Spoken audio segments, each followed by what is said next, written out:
Oh my goodness. Welcome everyone to the Success Habits podcast. I'm so excited today to have and Jeffrey, this sounds hard to believe, but 29-year friend, because we met in 1993, maybe it's 94. So that would make us 28-year friends. I'm going to say it was 93, actually. I think it was. In Charlotte, North Carolina. I'll never forget it. Crazy. You were the hostess with the mostest. You Yep. definitely made an impression. And then I had the honor to be invited over to your house, and you started showing me your library of first edition sales books that go back now 100 years. Yep. And it was incredible. And we've been friends ever since. And I watched you in action. And then I found out Jeffrey does a weekly column in the Charlotte Business Journal. No, you do it in 50 business journals around the country. Mm-hmm. And just how prolific you were. And next thing you know, I'm definitely introducing you to my world. And we've just had the honor to do so many things together over the years. Yeah. So welcome to the podcast. I'm one of the few people that saw Jim Rohn out of Jim Rohn character. Yes. Which he rarely did. He rarely dropped. You're known as Jim Rohn's partner for 18 years or whatever, but you have your own charisma and aura that I don't think you've begun to milk yet. That's just my purview of it. But we had just finished doing this thing for the People's Network. There were thousands and thousands of people at the Jim Rohn weekend event. I think it was the second, maybe the third one. I was sitting thigh to thigh with Darren Hardy on the first row, taking notes, and we're elbowing each other. And I go to the Hotel Kempinski because I had an event there for another company, and I see Jim Rohn live today. I'm like, really? Why didn't I know about it? And I go to the room where he is, and there are like 45 people in the room for Herbalife, I think it was. Right.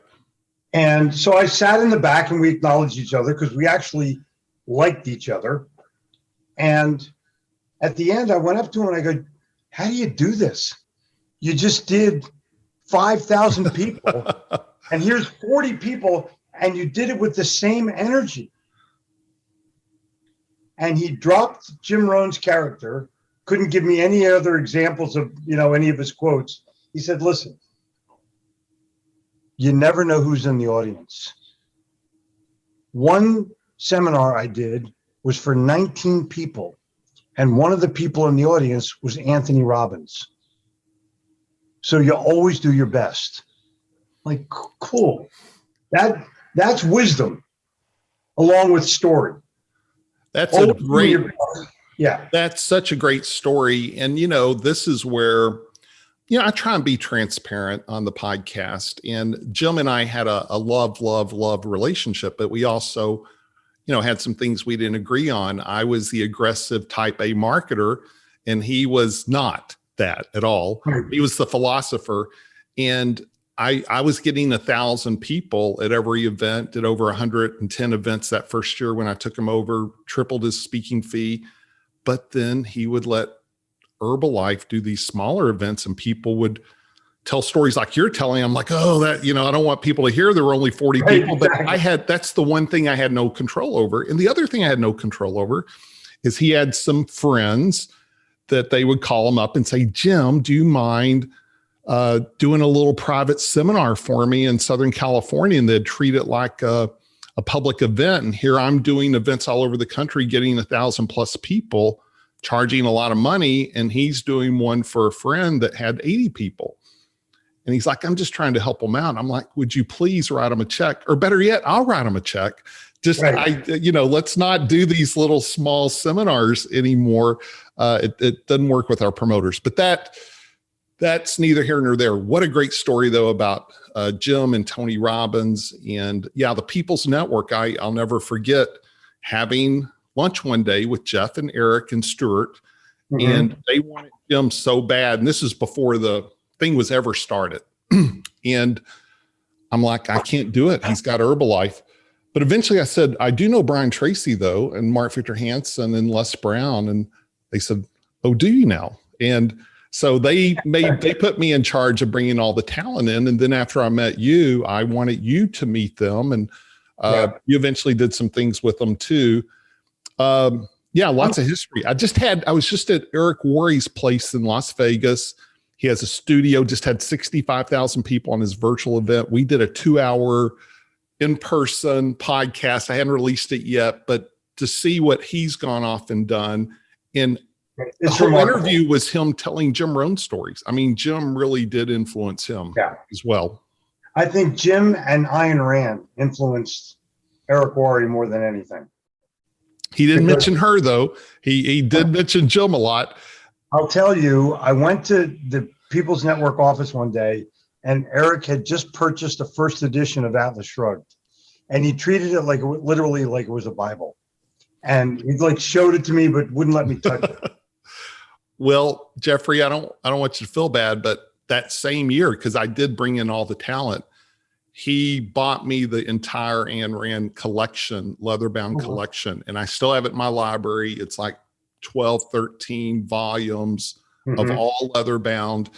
And I always tell people, when you give books and you sign them, people will always remember that. And I still will do a post about once a year thanking Eric for my leather-bound collection. So that was 28 years ago as well, but it's still, so valuable to me now. In fact, I have a whole section of my library of signed things, and all your books are in there that you have signed. And I value that, when you can get someone to sign a book and send it to you.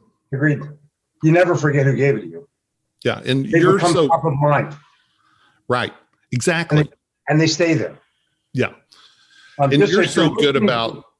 If you're listening to the podcast right now and you have a client or a friend who just had a baby, send them a copy of The Little Engine That Could and inscribe it. This is not just a book for a kid, it's a philosophy for a lifetime, and sign your name. And they will never forget you. Every time they open up that book, they'll think of you. That's so true, Jeffrey. And I'll tell you, I do send a lot of signed books, and I have my little, 5x7, note card that has a cover of my most recent book and has testimonials on the back and QR codes. And 9 times out of 10, when I send it to someone, they not only thank me personally, by text or phone call, but they then post it on social media and they thank you. And it always has turned into business. And I always say, for a few dollars, well, man, how many little Jim Rohn quote booklets did you sell for me? This was a God-inspired idea. And the whole thing was, no one knows who Jim Rohn was because they didn't. How do I get, but the people that knew him loved him. How do I get my advocates to become an army to go share the message? And so this didn't exist. There was no little quote books with to and from and all that. But the whole thought was, how can I get people to give something of value?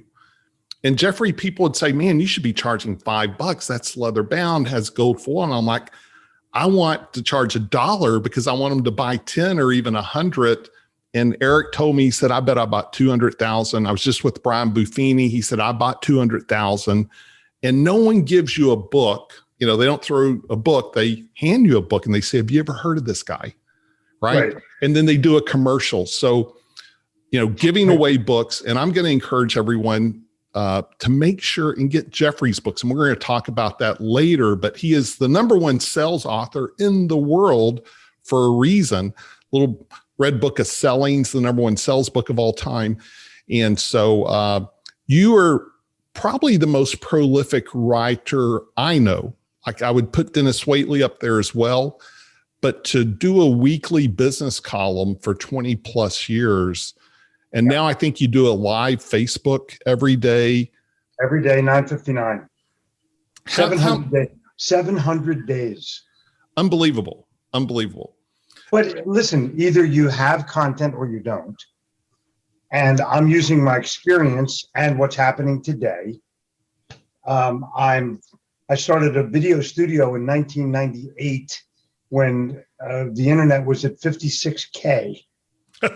And just to be realistic about it, I've been a pioneer of this and constantly keeping up with what's new and what's next. I'm about to announce, and I can't announce it here because the deals aren't signed yet, but I'm taking a CRM and a video platform and going to mold them together, offer the entire process out, and then teach people how to make a sale from CRM and how to shoot a video. Because the CRM companies haven't figured out yet that salespeople don't use CRM because it doesn't help them make a sale. And it's the most purchased, least used software in the history of mankind, CRM. And it's a database that salespeople say, my management uses it to check on me. I don't want them to check on me. I said, well, suppose it could make a sale for you. Oh, then I would use it, of course. Right. Like they haven't thought about that part yet. And CRM is 20 years old. Well, it was 2000 and I thought, I need to do a big event. It's been a while. I've adapted to the internet, built a list, and I did a Jim Rohn 3-day event in Dallas. You were part of it. Zig Ziglar, Bob Berg, Charlie Tremendous Jones. And about 2 months after that event, you invited me out to Charlotte for a couple of days. And I got to see your studio and I was blown away. I also got to see your sports memorabilia collection that, had all kinds of high security around it. I mean, you had a lot of stuff, my friend. You know what? It drove me so nuts. I sold it. Really? Yeah. I could. Because every day you were getting deliveries, right? Of the latest, greatest. And feel comfortable. Yeah. I mean, even though it's insured and all the other, I just didn't, it was too much pressure on me to go to Paris for 3 weeks and worry about my baseball cards. It's crazy. But you're so right about the studio that you had and the equipment, the things you were doing even back in 2000. So you've always been doing that. And, I quote you all the time. I probably quote you next to Jim Rohn the most when I'm doing a presentation. And that's because you're quotable, by the way. You make it easy. I'm not trying to do Jeffrey any favors. It's just that you have such good stuff. And you popped in to my Philadelphia inner circle. And by the way, you are from Philly, even though you live in Charlotte and you're on your way to Paris. You got delayed. So you came and hung out with us for a day. And you asked probably one of the best questions that now I ask every audience I ever speak to. And I always say, Jeffrey Gitomer, you don't know him, author of the #1 sales book of all time, The Little Red Book of Fitness, or The Little Red Book of Sales. And you said, where do you guys live? And you looked at me and you said, well, Jeffrey, I live in the Dallas area. And you said, are you going to give people your address? Come knock on your door? And I said, no. You said, you live on your website, dummy. You live on social media. You live on Facebook, Instagram, LinkedIn, and make sure it represents you correctly. And I got to tell you, I caught the pass like never before. It's like, wow, I am kind of almost not wanting people to go to my website. I'm not even trying very hard on social media. And yet it doesn't take that much work to make it really good. Correct. And attractive is the key word. Yeah, attractive, and make it where anyone can find you anytime. And I quote that every time I speak. And you have so many great ones. I do one on social proof, and I'll always quote you. And I'll say, Jeffrey says, when you say something good, it's bragging. When someone else says it, it's proof, right? And you just, again, what's new, what's now, what's next. So many great one-liners. Yeah, thank you. I'm going to throw this at you. Everybody who does what we do has been inspired to get to the next level, to get to the next level, to get to the next level. And back in the middle 70s, I sold my imprinted sportswear business to my partners who thought that cash flow was profit, and they spent it and they went broke. But I was living in the middle of the country in Indiana, and I'm an expert in textile screen printing. So I decided that I was going to go to the big textile screen printing company, have them hire me as a consultant to do sales work for them and just get paid on what I do, but get a $25,000 fee to start out with. Okay. What year are we talking? 1977. Okay, so 25K to kick it off. So that's would have bought 5 cars. Yeah. Okay, just so we understand each other. But here's the deal. I'm a lifetime distributor for Nightingale Cognac.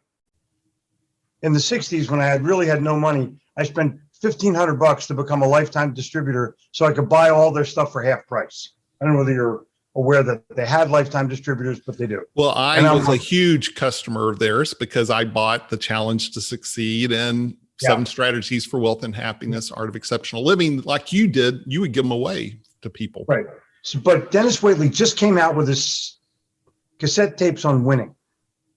So I'm driving from Bean Blossom, Indiana to Chicago, Illinois, up the highway, whatever it was, Highway 74. I can't remember the highway number.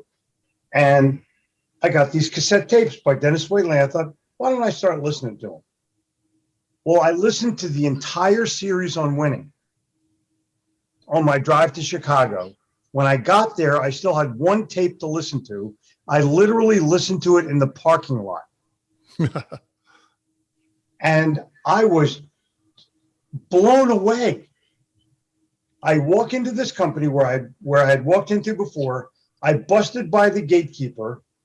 I walked up to the president's office where I knew where it was. I walked by his secretary, which they called secretaries in those days. There were a bunch of people in his room. And I said, excuse me, guys, I got to talk to Mel for just a second. Here's my agreement. I want to start working right away. Could you sign this so I can start? And he did. Wow. And that was because of Dennis Waitley and my balls. I had balls, but Waitley made them bigger. And people don't understand the inspiration of spoken word or video word. They just take it for granted. But if you go back and listen to Earl Nightingale's Direct Line and Dennis Waitley's Winning, those are the benchmark pieces of information. And anything Jim Rohn, The Art of Exceptional Living, which I had in my car for 10 years. Those are the influences that project you forward. You don't realize it, but it embeds in your head. If you hear a song once, you tap your foot. 5 times you can sing along. 10 times you can sing it on your own, in the shower, off key. But the bottom line is it is embedded. So when Rohn makes a statement, or all the information you need to succeed already exists, the problem is you're not exposing yourself to it. The great Jim Rohn. And you don't know how many times I've said that to, philosophy drives attitude drives actions drive results drive lifestyles. If you don't like your lifestyle, go back and look at, there's so many things that he said that are embedded in your soul, not in your mind, in your soul, because those are truths. And they inspired me to be a better writer. You don't copy the other guy, you figure it out on your own. I love that story. And, one time I was Dennis's agent, and we, last year did a 3-day retreat. And Dennis, he's a songwriter. He's a poet. Oh, yeah. So Dennis has a memory that whatever he hears once or twice, it's embedded.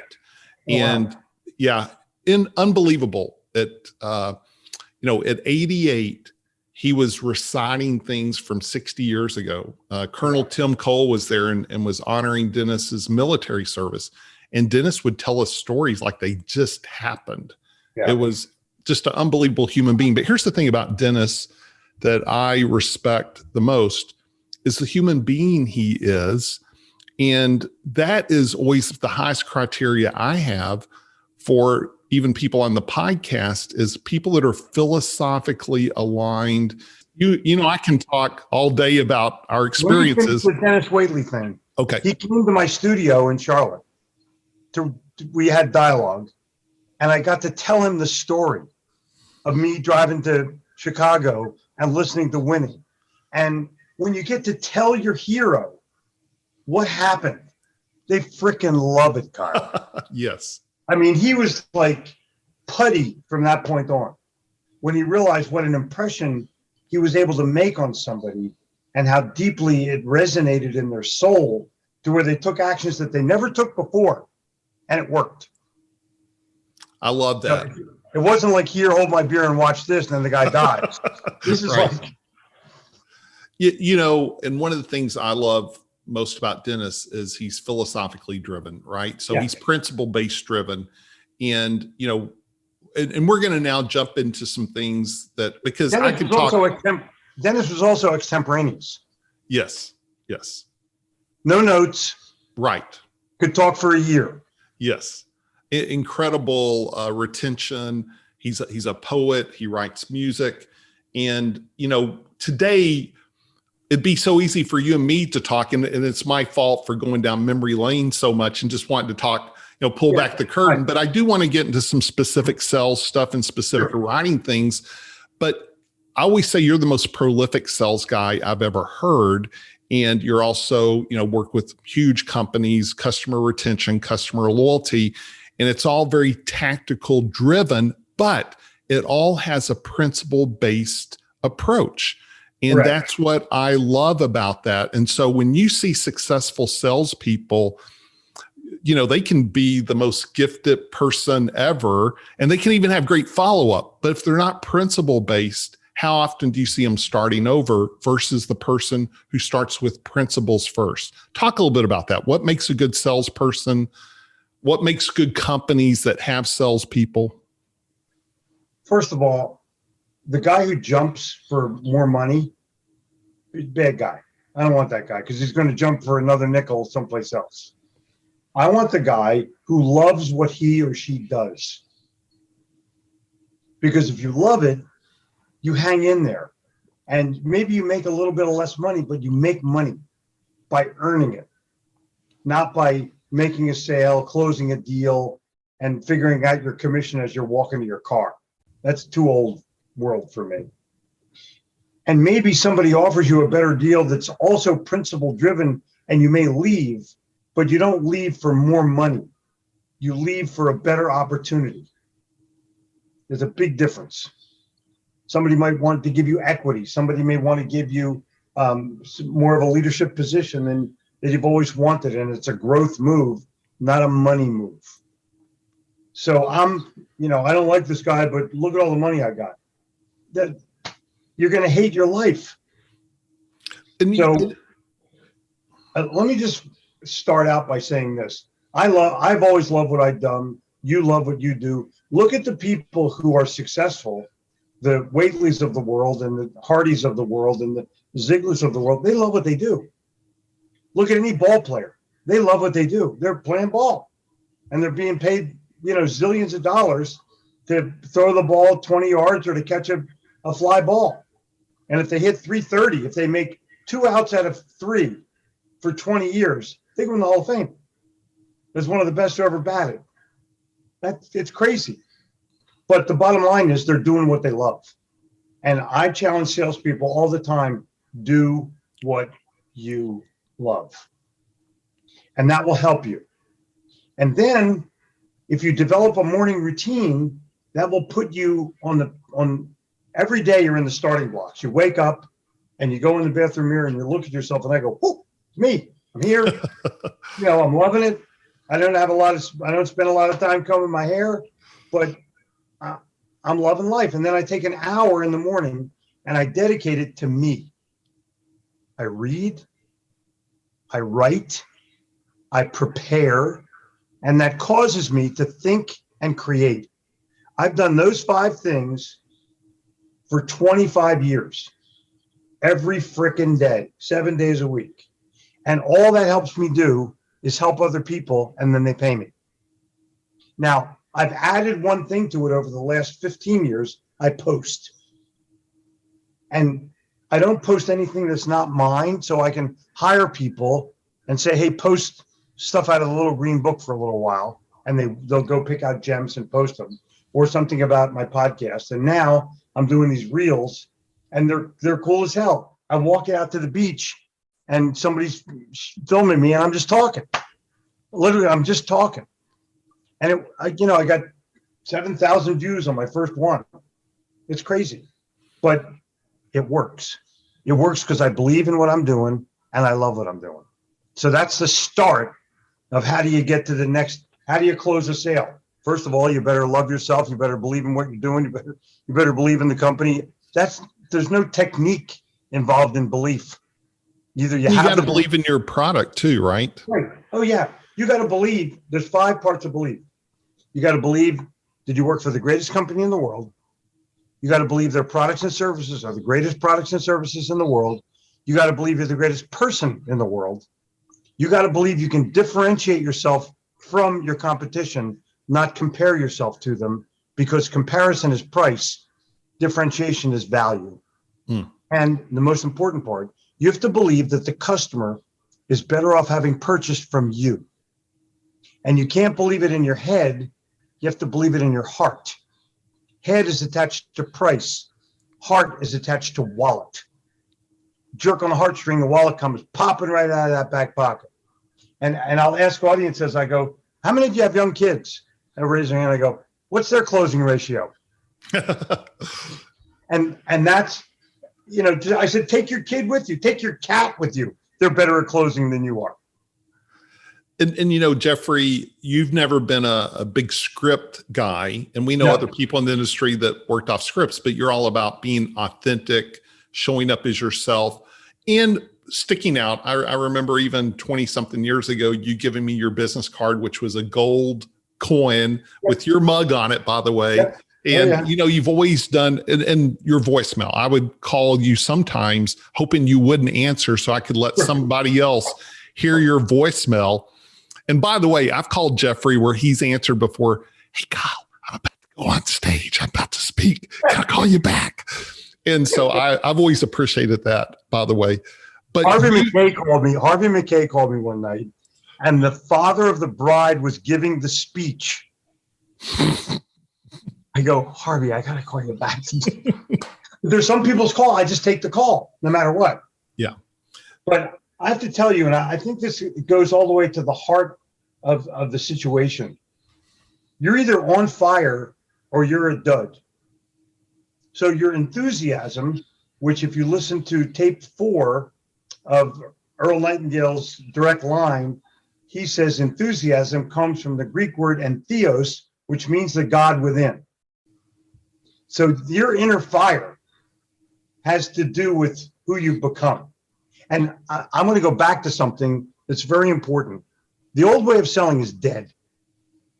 It's completely gone. The pandemic, or whatever you want to call it, has changed. And if you watch the news, there is a pandemic. If you don't, it's Wednesday. But the challenge is, what are you doing with the information that you have, and why are you going back and trying to find somebody's pain? My pain is none of your business.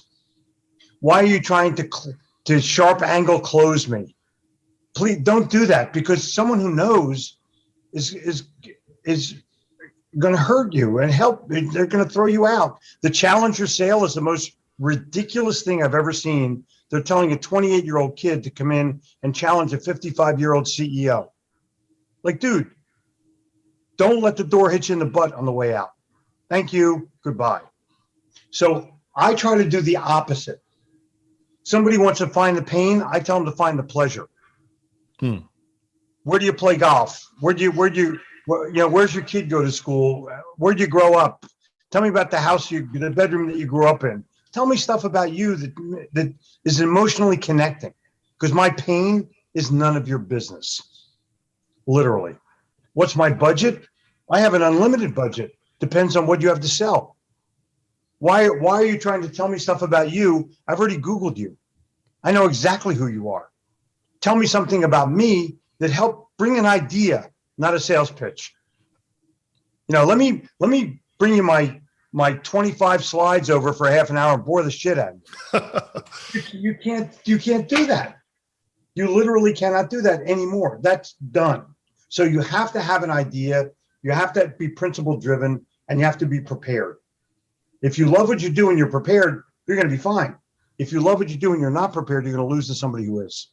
Wow. Jeffrey, I don't even know if you know this part of my story. When I got in the seminar business in 1989, I had to make 100 cold calls a day to go speak at a company that wasn't happy I was there. I'm talking car dealerships, real estate offices, insurance companies, do a presentation, then sell, right? Yeah. But I think one of the secrets, other than persistence and doing the 100 calls a day and all that, was getting referrals and doing exactly what you're talking about, finding out what really made that manager work. And because I didn't do a hard close like all my competition did, my competition would go in like it's a one-time deal. And most of them didn't even book their own talks. So the fact I'm having to book my talk, go in and present, not hard close, bring value, but I so believed in Jim Rohn, I so believed in what I was doing, I could just do kind of a, if you're interested, here's the best price. If not, that's fine. Then I would get so many referrals. And then I'd go to the next city and I would have this box of folders. Number one, New York Life office, number one, Mary Kay office, number one, Business Journal office in Washington, DC, telling me I'd sold more subscriptions for the Business Journal than any other event. That was Jim Rohn in Ogmandino in Washington, DC in 93 or 91. But referrals, I would think, are a big part of any long-term business, right? So you got to have a great product. You have to be relational, but then you have to be able to win over the customer, because warm traffic is so much better than cold traffic, right? Cold traffic's hard. Warm traffic's amazing. Let me explain one other thing that I did. When I realized I had a talent to help other people, I wanted to get to know all the people who were already doing it. So I would volunteer to introduce Harvey McKay when he came to Charlotte. I would volunteer to introduce Zig Ziglar at a big event, or Brian Tracy, or Ogmandino. So I got to meet all these people and move forward. And then I realized you can meet anybody. So one day I called up Edward de Bono, literally the grandfather of creativity in this. And I said, hey, Edward, we don't know each other, but I wrote this and I did this. Can I come to New York and hang out with you and talk about doing the 6 thinking hats for selling? He goes, sure, let's do it. I spent 2 days with Edward de Bono. And those are the people that influence you more than you could ever imagine, just by hanging out with them and being able to get that one tidbit, that one idea, that one thing that does it for them. And that leads you to your own creativity. So when you were talking about my coin, some old man came out of a seminar in Fort Lauderdale 25 years ago. And he said, my business card is this old Greek coin. He said, nobody ever throws it away, and somebody always shows it to somebody else. Take this idea and run with it. It's going to be perfect for you. And I did. And one day, a few years ago, I'm interviewing Gerhard Geschwantner, the selling power guy. He said, Jeffrey, tell me about your coin business card. I said, sure, Gerhard. Do you have one? He goes, yeah, I do. I said, do you know where it is? He goes, just a second. He leaves the interview. He goes and gets the coin. He comes back and shows it to me. I said, Gerhard, how long have you had that? He said, I don't know, 7 or 8 years. I said, do I have to say anything else? Do I have to say anything else?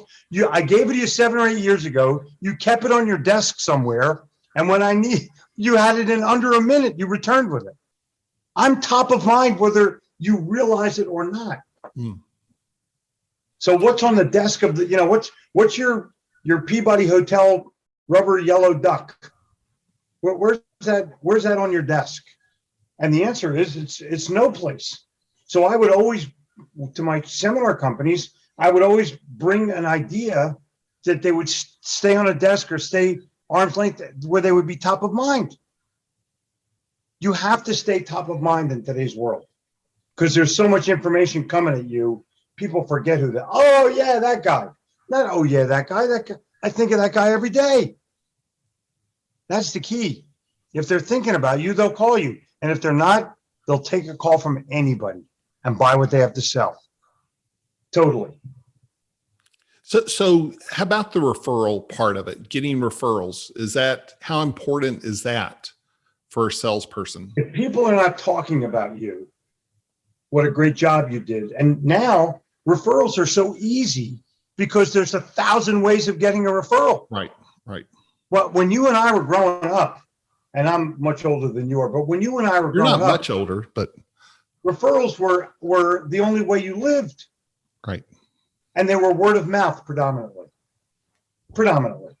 Now you have every form of social media. All you have to do is be rated a 5 on Yelp or TripAdvisor, or your book has to have 5 stars on Amazon.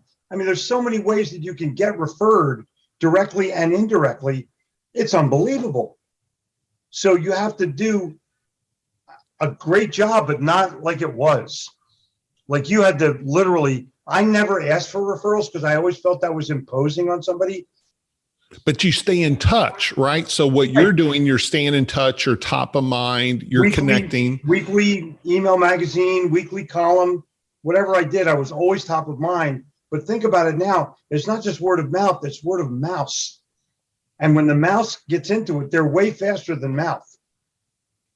And they're way more prolific than mouth. So I'm all over the world. I have a show that's on the 9:59 East Coast time every day. On an average day, Sweden, Norway, Brazil, China, Japan, Singapore, and the Philippines will be on every single day. Canada will be every day. Somebody from one of those countries comes on just to say hey. And of course, Americans and, Mexicans, of course. But think about that. It's all word of mouth and mouse. It's all, hey, you got to hear this guy. Hey, you got to listen to this guy. And I did it. Remember, there 2 weeks until the curve flattened, if you remember that 2 years ago. Well, the curve still hasn't flattened yet for some reason.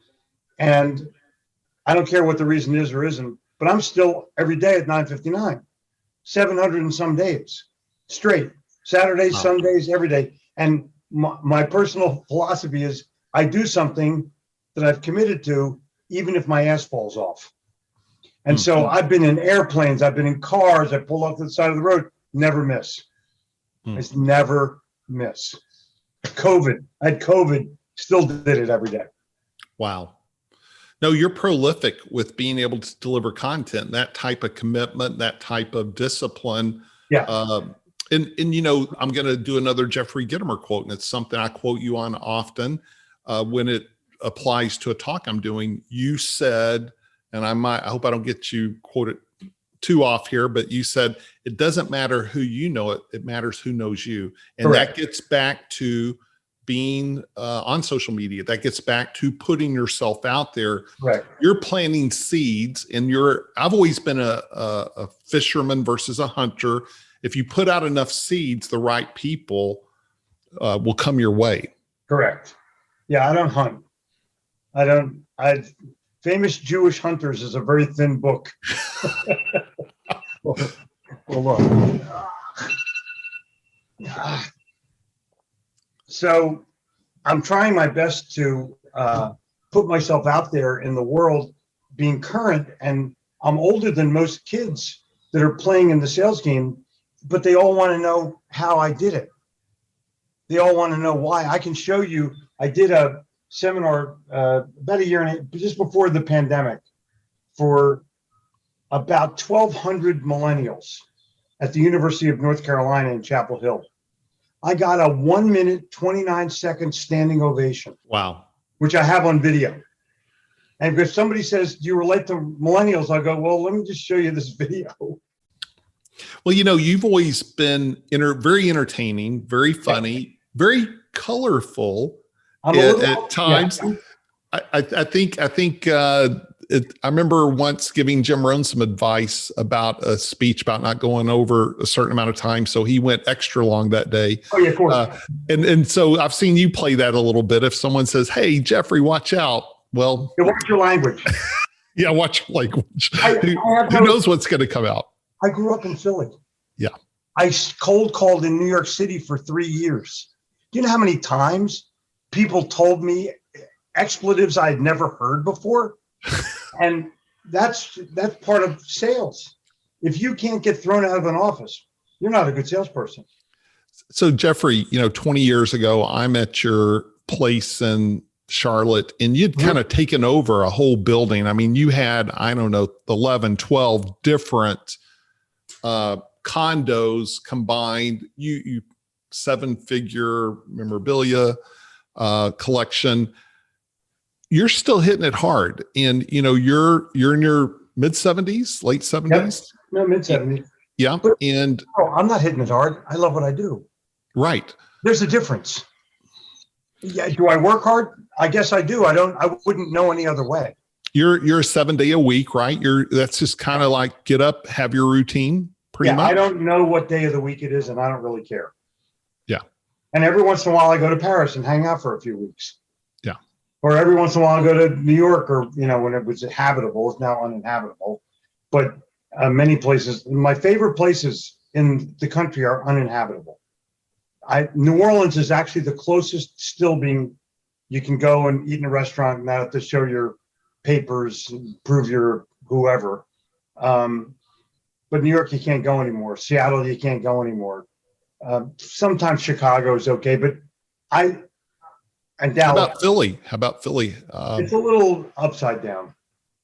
I do my inner circle in Dallas, LA, and Philly. And since COVID, I've only pretty much done Dallas. I've not been able to go to Philly or LA. I am actually leaving for LA tomorrow. We're going to do our first live event, but I really enjoyed virtual for a lot of reasons.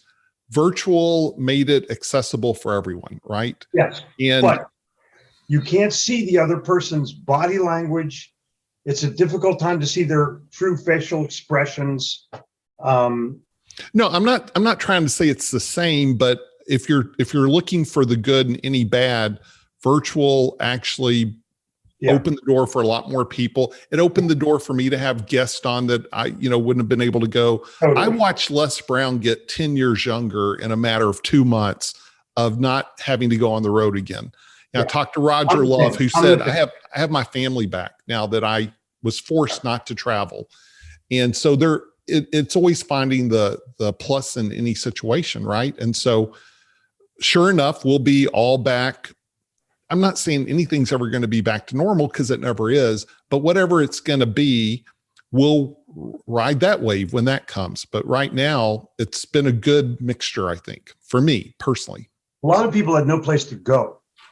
And their house was, I live in 10,000 square feet, and 1,500 of it is library. So it's not, I don't need space. I got plenty of space. The people that didn't have space got into major arguments and lost their spouse. I mean, I know a lot of people that found out they didn't really want to be with the person they were with because of COVID. Yeah, it was devastating for many people on many levels. Yeah, it's hit through political as well. But I think that there's an ability right now to go out and recapture.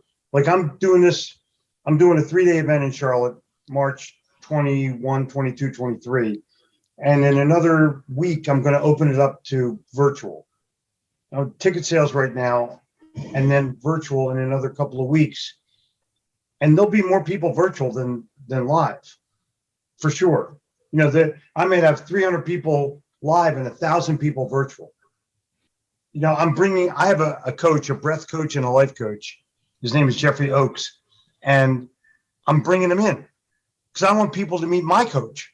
Right. A guy who teaches you how to breathe. Well, you already know. And I said, listen, your opening line is, how many of you breathe? And keep your hand up if you think you breathe correctly. And so I'm going to give you 3 things on breathing, and you'll all put your hands down. Yeah. So, and luckily though, as a speaker who's had throat problems and 2 throat operations, I learned how to breathe through my diaphragm as opposed to through my throat. Saved my life, literally saved my speaking life. And this guy manifests that as part of his training for me, but it was easy for him to adapt to me because I was already doing it the right way. He's refined it and made it even better. No, we've had a breathing expert on as well, and she's part of my inner circle, Amy Novotny, who is it's very different than how a lot of people teach breathing, right? Right. That we use our chest, we use our throat to breathe instead of the diaphragm. And her method really does help you totally relax your body. So I've watched her take people out of surgeries because their body is so tight because they breathe incorrectly. And so their body, they're in fight or flight mode and they don't even know it based on a previous injury.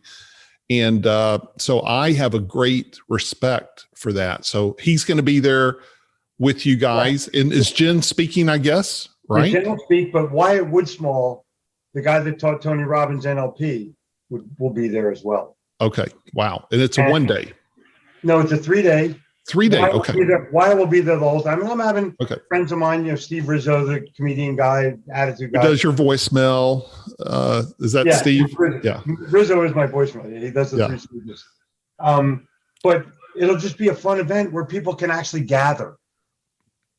And it's, there's no restrictions. There's no, I don't want to see your passport. I don't want to know what religion you are. I don't care about any of that kind of crap. I just show up and have a good time. How can people learn more about that event in particular? Just go to Gitomer.com. So Gitomer.com. It's right on the front page. Yeah, very cool. No, hey, the biggest regret, and Jeffrey, you're healthy, you're doing well, but the biggest regret people tell me to this day, I already know what it is when they start talking to me about my biggest regret. It's always they didn't see Jim Rohn live. And every time it is a promoter, I mean, honestly, it bothers me so much. I did my last big event, like a big one, about 5 years ago, where I had this, I really went there, and, people just don't get what it takes to put on a big event. And it's like, you're throwing the party, you're bringing in these world-class people that will actually talk to you and spend time with you. If people reached out to me and they said, Kyle, I want to ask Jeffrey Gitomer a question, I'd say the best way to do that is go to one of his events, because he'll actually be there and you'll get a chance to meet him, sign a book, get a picture, and talk to him. No, I can't just give you Jeffrey's phone number. It doesn't work that way. You have to show up somewhere. But the best way to meet someone actually is to show up at an event, get books signed, get photos, ask questions. So like we talked about books earlier, I feel that way about events. Sincerely, the biggest regret, I see the pain, is they never saw Jim Rohn live. And so if you want to, Jeffrey knows how to put on a party, by the way. This guy doesn't do anything small. He has a great time. So if I can pull it off, Jeffrey, I'm going to be there. I got to look at my schedule. I don't have it in front of me, but I would love to come. I'm just going to throw this at you. I was blessed to see Jim Rohn a lot. Every weekend that he did it, the People's Network, I was there in the front row. And the notes that I've taken from him, the articles that I've written about him, the homage that I have paid to him in almost every seminar I've ever done, has been life-changing. And if I will tell you, Kyle, if I only heard him and never saw him, I wouldn't understand the dynamic of it. Right. Jim Rohn was the most reserved intellectual of all time, funny as hell, but dry. And, he was sick. Well, he was sick and ugly. He was, it's a classic story that he probably told 1,000 times, but it doesn't matter. Every time you hear it, you're laughing. Every time you hear it, you're laughing. And he resonates with any soul who's walking down the street. Doesn't matter who you are. He resonates with them. I got to tell you 2 quick stories. One involves you. One involves what you just mentioned about having that word in season.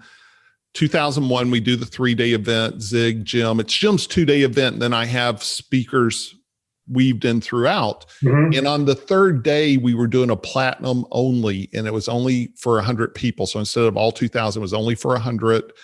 And Jeffrey was the MC of that. And so we had Jim and Charlie Jones and Bob and other people up on a panel, and you emceed that. It was so brilliantly done. And you had not prepared because you didn't know you were going to be asked to do it, because the person that was going to do it ended up not doing it. And so here you come in. I was kind. Without even worried about it. You weren't even worried about it. Right. You just what do I need to do? What? No. yeah. You were just yourself. Right. And it was so much brilliance came out of that. And the second story I want to share is the greatest lesson I ever learned from Jim. But the caveat is he shared something with me I had never heard him say on stage. I'd never heard him say in private before or after. And it was an event not event, that's not fair. I'd just gotten in the seminar business and I was on my own and I'm getting 200-300 people per little round robin of events. I do one every 6 weeks in Dallas. I'm out knocking on doors, speaking, and I just kind of started. And on this one event, I wasn't making any money, by the way. And that's a great thing because that's what drove me to go out on my own and start doing my own events where I then started getting 2,000 people. But early on, did this little event and I dropped the ball, wasn't making money. So I was looking at other opportunities. I show up, the one-day seminar for Jim Rohn was going to be from 10 to 3. I get there at 7:30. Well, someone else is in my room doing an event. And I'm like, what's going on? They said, oh, no, don't worry about it. That's a breakfast. It'll be over by 9:30. And I'm like, my seminar's at 10. I have a stage to set up, product tables. People are going to show up any minute now because it's general admission, get your seat. There was nothing else to be done. They were sold out. They were full. We were going to have to wait for this other seminar to end. And I really knew deep down inside it was my fault. I just dropped the ball. I wasn't on top of it with the hotel like I should have been. Yeah. So anyway, about 8 o'clock, this is 7:30, 8 o'clock, here comes Jim strolling down to have breakfast. And he walks by the room. He's got his blue jeans on. And I was distraught, Jeffrey. I can't describe how upset I was with myself. And we all sat down at a table. I told him exactly what was going on. And I'm like, there's going to be refunds. People are going to be upset. And he looked at me very stoically and he thought about it. And he said, everything's going to be okay. It's not like a good friend died. Whoa. Yeah. And then he said, people will wait. If they want a refund, we'll give them a refund, but we'll start about 11. They'll wait. And then we'll go an extra hour at the end and I'll give my all-time great seminar. But when he said, Kyle, it's not like a good friend died, Jeffrey, I never heard him say it before. I never heard him say it after. He never said it on stage. It was never in a book, never on the audio. And so, he was just prolific in the moment. Yeah. This stuff, he didn't work on this stuff. This stuff just came out. It was just part of his DNA. He was such a wordsmith. And I get chills right now thinking about that. And I have used that line many, many, many times. If I can go there, if I can really get things in perspective and say, it's car won't start. Well, it'll be okay. It's not a big deal. You know? When I lived in the Midwest, I lived in Indiana. It was so cold in the morning, I'd put a space heater under my car and leave it on for half an hour so I could get the oil to crank over. Right. And that's how cold it was. So you figure it out. Right. If your friend dies, God forbid, the world is never the same. Right. Your car not starting, the event not starting on time, you'll be fine. Yeah. I mean, it wasn't, it's over with. You can't do anything else. So it's not like a good friend died. No. Let's just make the best of this. And Jeffrey, it was his all-time best seminar. About 60% stuck around. I ended up writing a lot of refunds and I became a better promoter after that. Like that was a kick in the pants for me too. The embarrassment I went through.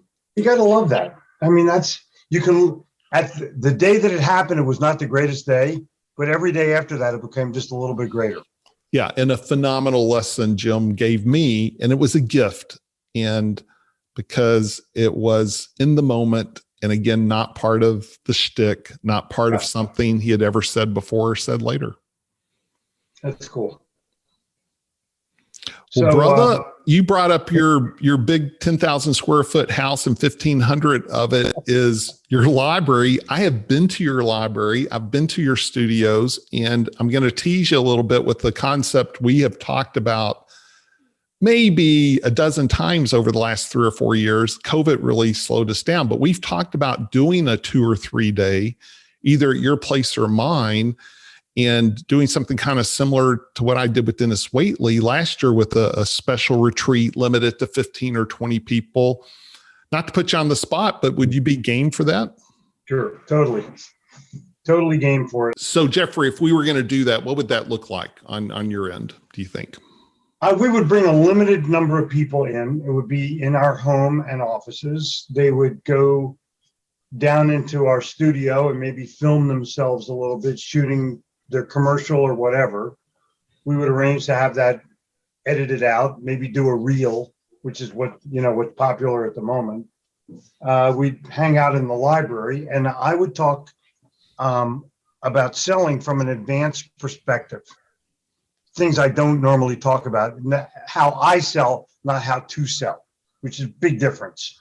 And I would bring my buddies. A couple of people will show up that are relatively well-known people that are really good friends of mine. And it would be kind of a hootenanny. Jen would be there. Maybe my young daughter would be there, depending on what the circumstances are. But it would be a lifetime event, not just a weekend event. The people who were there would be changed. It'd be an amazing experience. So we've been talking about it, and I'm glad we're still talking about it. So if people are interested in learning more about that, shoot me an email, info@kylewilson.com, put Gitomer event details. And once we have that in place, what I do for things like that, Jeffrey, is I have a waiting list, and I go to my inner circle members first, and I go to the next list that have sent emails saying, hey, I want to know more. And then I prioritize it in order of how they sent it. And we give them the first opportunity. The one I did with Dennis sold out in 24 hours. So if you are interested, make sure and send an email to me, and it'll be rarefied air. This isn't something we're going to be doing every 3 months. This would be kind of like a one-time thing. So I will cook the attendees pancakes for breakfast. Okay. Very good. Very good. Love that.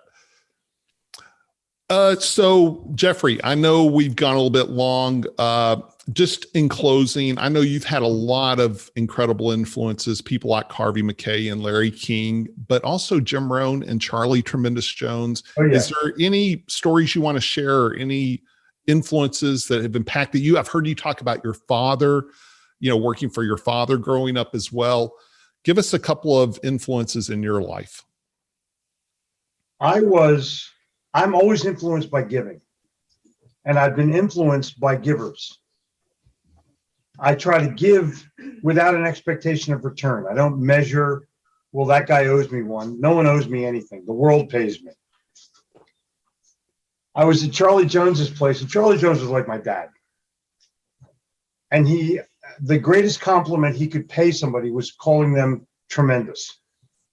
Tremendous Jeffrey. And I'd be at his store, which is also his home. Tremendous Jeffrey, today's your lucky day. Anything you want in the store is yours for free. And I said, Charles, I would like one of everything you've ever written or spoken. And he said, Jeffrey, you've made a big mistake. And that's the kind of guy he was. The influence that he had, the way he passed away. I mean, he died with his boots on. Yeah. And that's the influence that I will remember literally forever. That's how he was as a human being. So I think that's really important. And well, let's put that in perspective. When he had cancer and then he had kidney failure, he is still showing up with a bandage over his eye, patch on his eye. They thought he would have already been dead, and he's still traveling, going to events. I brought my whole family to Mechanicsburg, and he spent 2 days showing every collection he has. He has the world's biggest collection of so many things, putting my son on his lap. Christmas house. Yeah, no, we spent a day there, and the collections he had was incredible. But yes, just 100% generous human being, amazing human being. And he was the great evangelist of his faith, right? Yep. And you share a different faith, and that's what makes it so special. Is we've fought about Old Testament and New Testament for a long time, but we're both spiritual people, and I would always respect where I was and who I was with, always. And it was just an honor to hang around the guy. I would go as often as I could. And he wasn't exactly accessible. You had to fly to Philly, fly to Harrisburg, and then drive a half an hour. Yeah. But luckily, the Harrisburg Hilton was one of my customers, so I got there pretty often. Okay. And I would see him 3 or 4 times a year easily. And we did a seminar together one day, and all the money had to go to charity because that's how he was. But I performed with Charlie Tremendous Jones for a day. What else could I want in this world? He spoke at my 2001 event, 2004 event. We sold those DVDs, sold a lot of them. And he told me once, he said, "You have been responsible for the majority of my bookings since 2001. He's like, your customers that have bought that have been my number one source of speaking. No. And I would always pick him up at the airport when he would come in, and he kisses your ear and, has you read to him. Hugger. Amazing human being. Yeah. I also had some surprises. I went to an event in California, and Jay Abraham was speaking. And he came up to me and he goes, "I have to thank you." And I'm like, "For what?" He said, "Well, you did a blurb on my book and it became a #1 bestseller." I'm like, "Cool." And we've been friends ever since. Literally ever since. Pretty cool. No, very cool. Yeah, you never know what you're doing for other people. So true. I did a thing on Harvey McKay. I wrote an article on what he did and how he did it. And it was at the time I was doing those fax back things. And I got about 750 faxes that said Harvey McKay 66 on them. And he came to the airport in Charlotte to do this event where I was going to introduce him. And I had a banner that said Harvey McKay, world's greatest networker. And I had this box and a shark on it of one of those little stuffed animal things.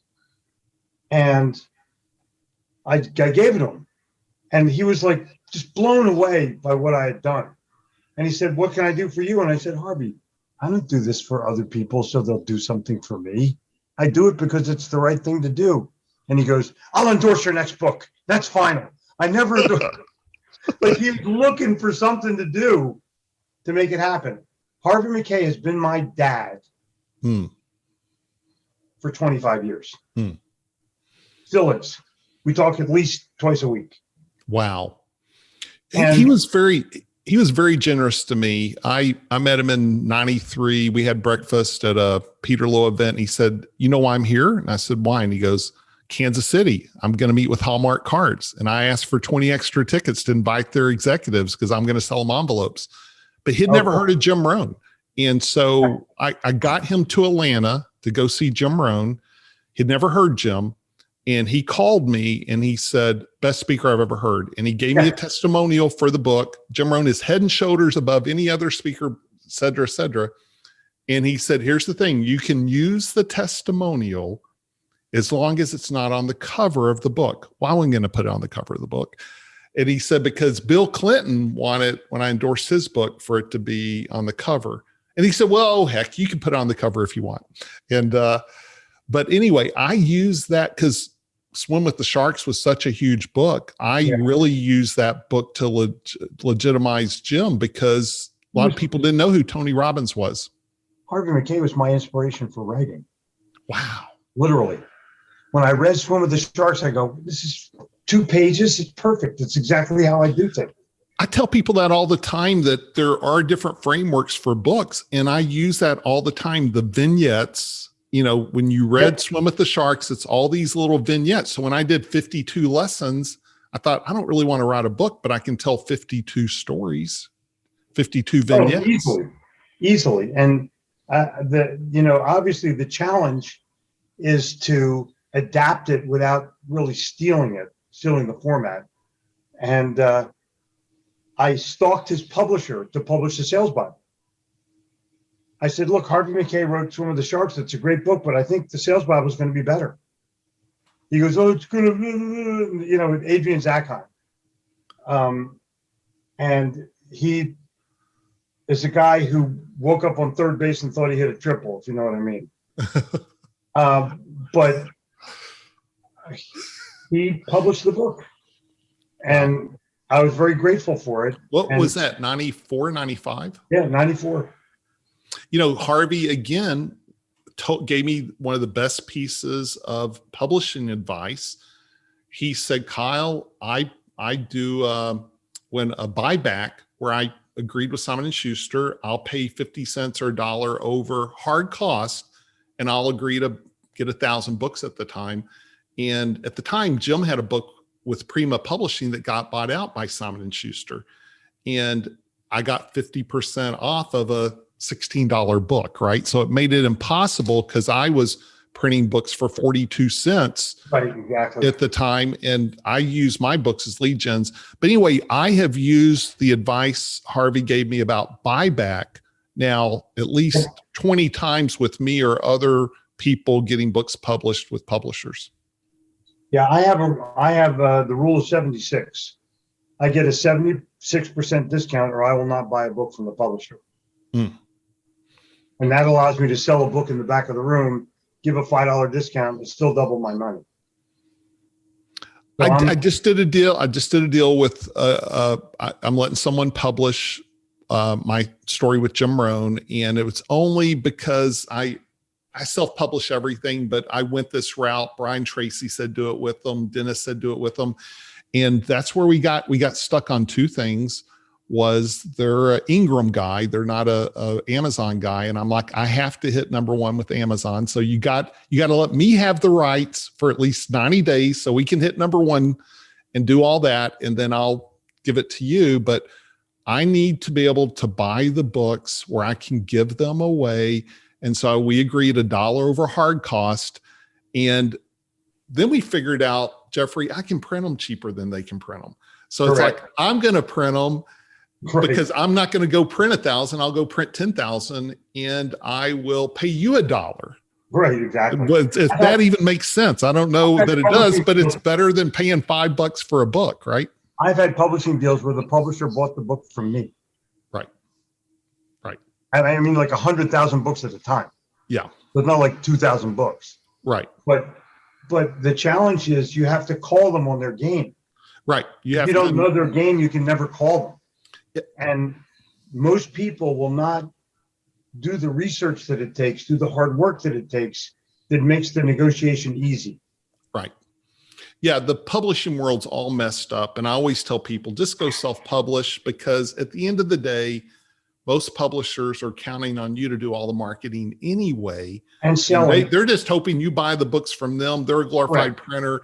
They're editors. The last time I worked with a big publisher, they had a new editor every month. And I could go on and on, so we won't. But good points on that. In the first 4 pages, last 4 pages of book, that real estate's valuable. And so a lot of authors just don't realize the book is, you're not selling books to get rich. You're selling books to get people on your your list, to then get them to have a deeper relationship with you. That's correct. That's totally correct. Jeffrey, amazing to have you with us. I'm going to have you come back another time, because we got so much on sales we could talk about. I do want people to go see you in Charlotte. If they can't make it live, you're going to have a virtual opportunity. Again, what's the best way for people to follow you on your email list? Do you have a dynamic email list? Do you have a dynamic podcast? Yep. Our podcast is Sell or Die. and you can see it anywhere. I do with Jen, and we have like 3 million downloads already. So wow, it's a pretty popular thing. I've been honored to be on it. Thank you, by the way. You guys are amazing. You're correct, and you're an excellent judge. But thank you very kindly. But just go to Gitomer.com. You can pretty much find everything there. Gitomer.com for the 3-day event, for the weekly newsletter, for the podcast, for whatever. It's all available. Now you can just click and put in your name and email address, and we're pretty good. Tons of tools. You can also put your American Express card number in there and that pesky expiration date, and we'll get right back to you. Well, hey, by the way, why don't you give us your phone number if people want to call you? Yeah. Or you can give someone else's phone number if you want. The office number is 704-333-1112. And someone from our family or me will get back to you in a heartbeat. Okay. Well, that was a joke, but that's very cool. They can call the office and love that. Yeah. Gitomer.com. I'm aware of the joke, but I didn't want to not fulfill the challenge. Well, hey, you're looking awesome.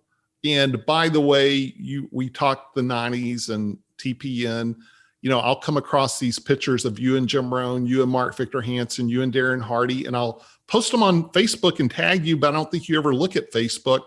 So I'm going to find those. I'm going to email them to you. That would be the greatest.